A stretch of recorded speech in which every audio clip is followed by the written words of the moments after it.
अटल सेतू इथल्या ब्रिज गार्डनमध्ये काही आंदोलक विश्रांतीसाठी थांबले होते। त्यांच्या गाड्याही तिथेच होत्या।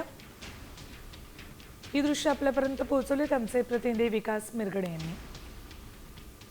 मराठा समाजाला आरक्षण मिळावं याच मागणीसाठी मनोज जरांगे पाटील आमरण उपोषण करत आहे। त्यांना पाठिंबा दर्शवण्यासाठी राज्यभरातला मराठा बांधव आझाद मैदानात दाखल झाला आहे। मी आहे अटल सेतूच्या ब्रिजच्या खाली। आपण पाहू शकता अटल सेतूच्या ब्रिजच्या खाली मोठ्या प्रमाणात पार्किंगची व्यवस्था करण्यात आलेली आहे। आझाद मैदानामध्ये मनोज जरांगे पाटील यांनी सांगितलं आहे की तिथे पार्किंग करू नका, मुंबईकरांची गैरसोय होते। त्यानंतर मराठा बांधव जे आहेत मध्यरात्री जे आहे इथे गाड्या लावण्यात आलेल्या आहेत। क्षणभर विश्रांती घेण्यासाठी जे आहेत आंदोलनकर्ते जे आहेत अखेर शिवडी ब्रिजचा उपयोग जो आहे ते क्षणभर विश्रांती करण्यासाठी घेताना दिसून येत आहे। आणि याच बाजूला जो आहे गार्डन एक छोटंसं आहे, या गार्डनमध्ये जे आहेत आंदोलनकर्ते जे आहेत ते झोपलेले आपल्याला दिसून येत आहेत। त्यामुळे या ब्रिजचा आणि गार्डनचा उपयोग जो आहे ते आंदोलनकर्त्यांनी क्षणभर विश्रांती करण्यासाठी घेतलेला दिसून येत आहे। त्यामुळे त्यांच्या मोठ्या प्रमाणात झोपण्यासाठी गैरसोय होते असंच म्हणावं लागेल। त्यामुळे आंदोलनकर्ते जे आहेत वेगवेगळ्या पर्यायी गोष्टीचा उपयोग करताना दिसून येते।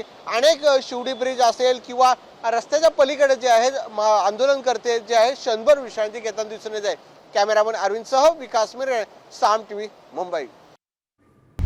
आता isakal.com आहे देशातील नंबर 1 ची मराठी न्यूज वेबसाईट। प्रत्येक अपडेटसाठी isakal.com ला नक्की भेट द्या।